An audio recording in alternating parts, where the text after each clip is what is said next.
Hello, I'm Mitchell Gunner. I'm the founder of Achieve Music. I'm here today to do a Q&A with Levi Russel, aka Impossible Studios. Hey mate, how are you? Hey, I'm going good. Hey, so that's good. So the point of this video, we're going to do a bit of a question and answer just so the musicians can get to know you a bit better. So obviously you're a producer on our website, Impossible Studios. Tell us a bit about yourself, a bit about your production history.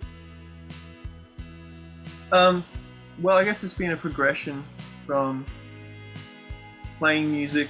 I think I've been playing in bands for like 15 years now. Just playing in all kinds of bands. Um, and then you get a bit more involved in production, songwriting. Um, and then all of a sudden you're recording all of your band songs, writing everything. And then you're buying more gear, and then it all just spirals from there. And then you're mixing songs, mixing your own songs, and then other people come to you and you mix stuff for them or produce stuff for them. It all just starts from playing music, really. Yeah. That's where it all. That's the basis of everything, and just having more of a hand in all the different aspects of like a song from the start, a very like first writing session to all the way to a release song. So yeah, just I guess that's where it started. Yeah, absolutely. So you started in music, so you're a drummer at heart. So Yes, yeah, and I play. I don't really say I play anything else because I play a bit of guitar and bass. I play bass on like a lot of my productions, but I just know too many good musicians to say that I play anything else well enough to call myself a guitarist or a bass player or whatever. yeah, absolutely. So you started out drumming and you soon grew into a band. You're with Action Slacks, and then you started producing from there, or was it before that? I think yeah, like that was probably the first production sort of thing. Like bands before that, we would just like be in the practice room doing demos, playing together all the time. Which that still counts as production, I think. Production, pre-production. But that was always you go to a big studio and track everything there, and other people are looking after it. Whereas Action Slacks was the first sort of like DIY, like take everything from a demo to a fully finished song. Because I think the project sort of lent itself to that. Yeah. And just the more you do it, the more you enjoy it. I get some people might want to just focus on the songwriting and the performance because it can get a bit tedious. But I think just the more you get into it, the more you want to have a hand in like every aspect. Yeah. That's very interesting. So you got a wide variety of genres, or so you've worked with a lot of people. Yeah, yeah. I guess so. It started with like rock and like pop and synth pop, but doing more like singer-songwriter acoustic stuff lately. Just like on the weekend, like I guess you'd say R&B. Um, and yeah, just lots of different stuff. Like it all comes under. It all feels like pop music to me. If it's like a verse chorus structure, that's all like it's all pop music just dressed up differently. Hey. Yeah, exactly right. Exactly. So yeah, so you talk about the R&B. You actually had a session on the weekend with a young hip hop artist, Junior. So that was through Achieve Music. Tell me a bit more about how that went. Yeah, it was great. He just turned up, knew what he was doing, like knew what he wanted, um, and just needed someone to just track his vocals. And it's just so easy when you have an artist that turns up and they're like, as soon as you hit record, they know exactly how they want to do it. They've rehearsed. Like it doesn't need to be perfect like that, but it just makes the whole process so much easier. And you can spend time. You can be a bit more relaxed. The room doesn't get tense because someone's like messing up a part or whatever. it's just relaxed and smooth the whole way. Yeah, And most sessions are like that. Most people are pretty cool when they come in. No one wants to turn up and not know what they're doing. yeah. Well, I guess that shows that you got the right kind of environment there. You make people feel relaxed and feel welcome, and yeah. So you do a lot of recording in that session there at Impossible. Do a lot of recording here. Yeah. Yeah. Anything I can really. Like it's a small room, but it's a great sounding room. I've got like treatment anywhere I can fit it really. I think at the smaller room you have, the easier it is to make it sound good. So yeah, vocals sound great in here. Like that's the main thing I track here. But yeah, guitars, bass. I don't do any drums here. I'm sure I could, but I have a few different options for doing drums.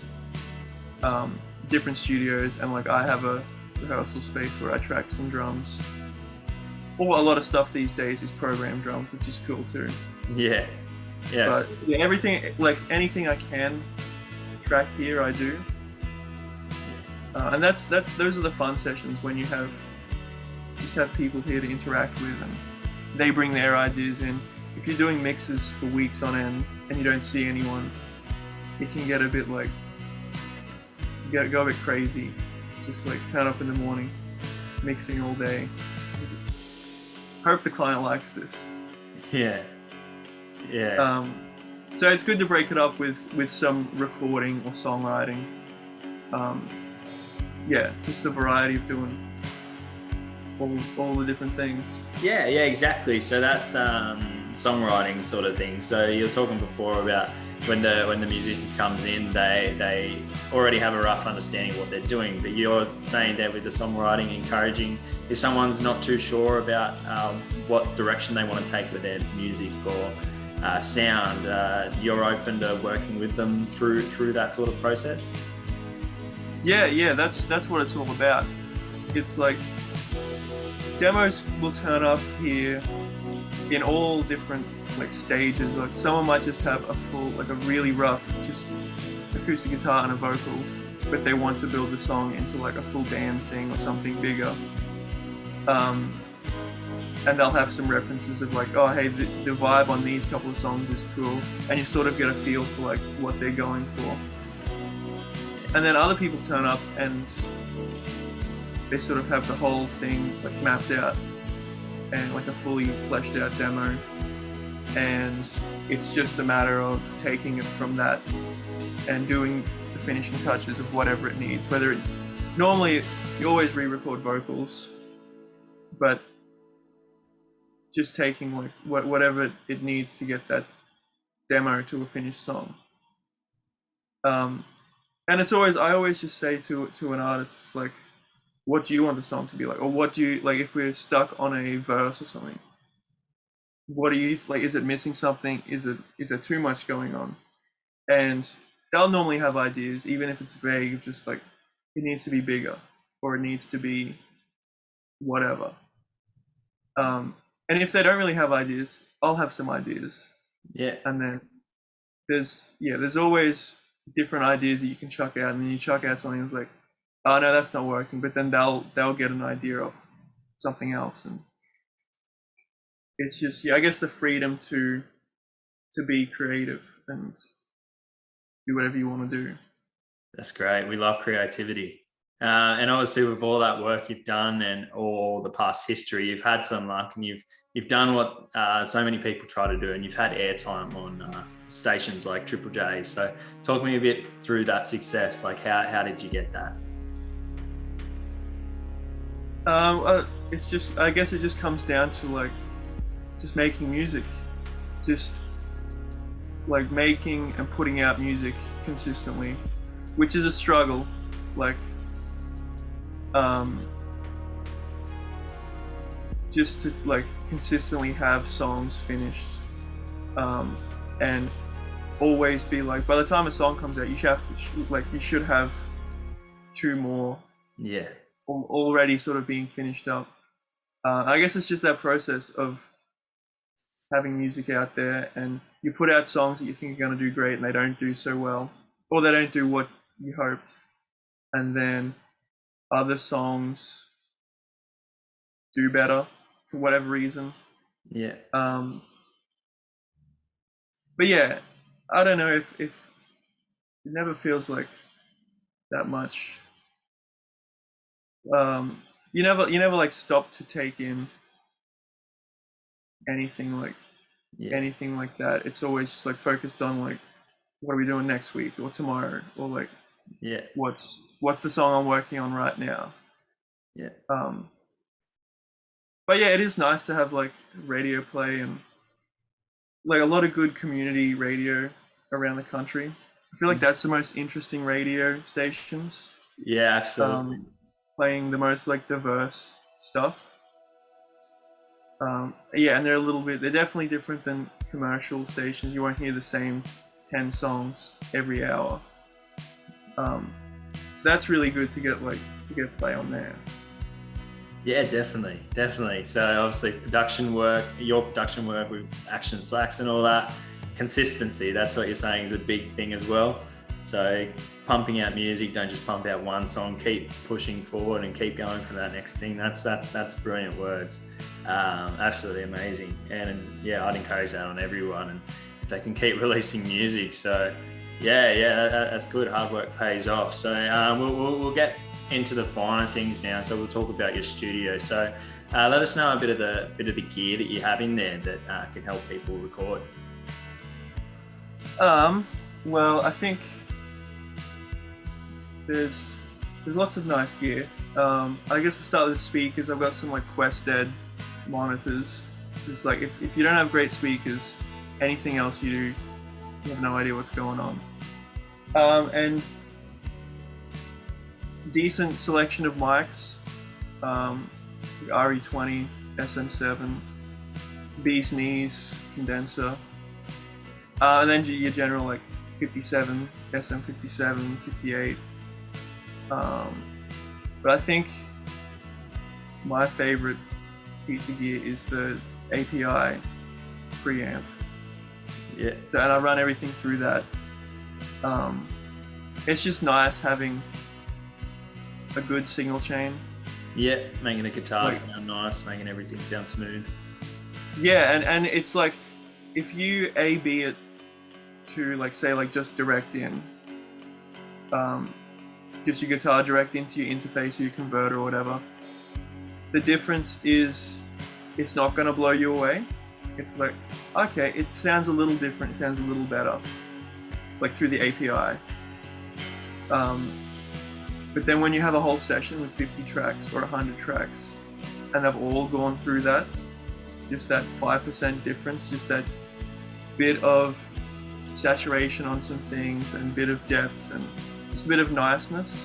Yeah. Across 50 or 100 tracks really adds up. Then all of a sudden you mix like, why am I mixing better now? Like, why are they turning out better? Or why are my productions sounding better? And it's like, it does have to do with just a good signal path.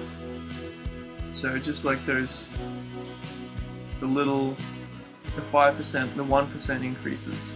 That's why like Neve 1073s cost so much. Yeah. And like great preamps like that. It's hard to see the total difference, but once you start using them and get them on like a lot of tracks, it all really adds up in a session. Yeah. So yeah, apart from that, it's like a Mac Mini. That's the main thing.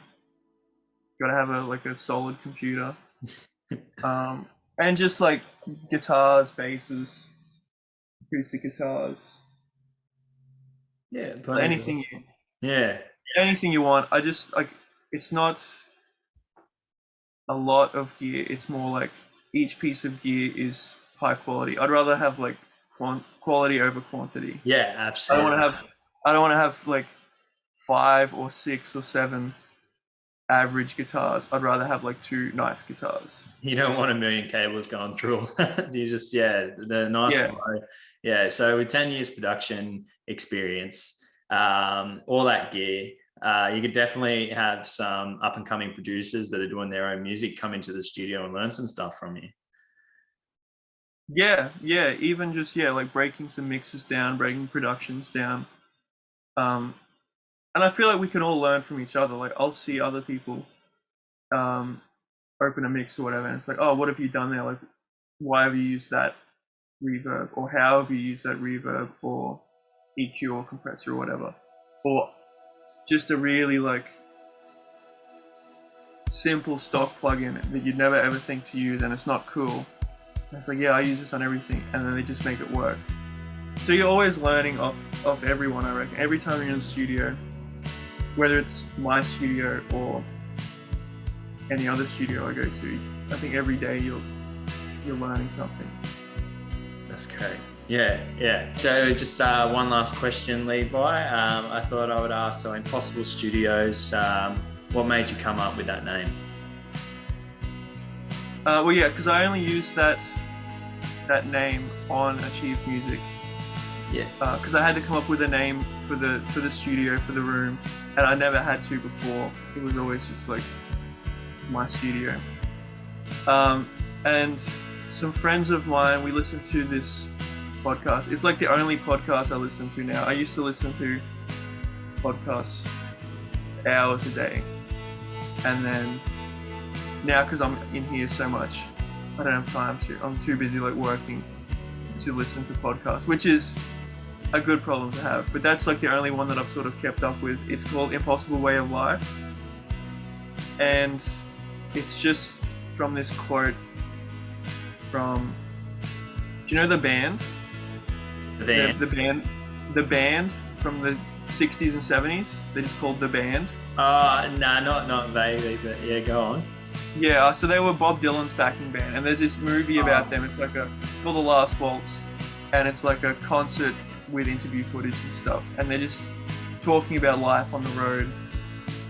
And one of them just says, "Yeah, man, it's a goddamn impossible way of life," and that's where the podcast got their name from, and that's where it's just sort of like because making music, it's a impossible way of life. Just that's beautiful. Just like the kind of lifestyle you have to have, and like it takes a certain person to really just like only want to do this, and the amount of hours that you have to put in. And you have to love it if you're going to put that much time in, and not expect any return. So yeah, I think I was just like thinking about that a lot. That was in front of my mind when I had to like upload the studio to the website. I was like, oh, okay, I'll call it that. Yeah. So just ripping off someone else's idea. That's great. It sounds really, really nice, and I like that it was all to do with music and Bob Dylan and the podcast and stuff like that. So that's really cool. But yeah, it's been an absolute pleasure, Levi, and for all your musicians that enjoy this Q&A and would like to book a session with Levi, you can do so on a Hire Studio page under Impossible Studios. You can also send him a message, and he will, I'm sure, be able to provide you with any information you might need. Thanks, Levi. Thanks for having me. Thanks for hooking this up. Yeah, you're welcome. Absolute pleasure. Thanks, mate.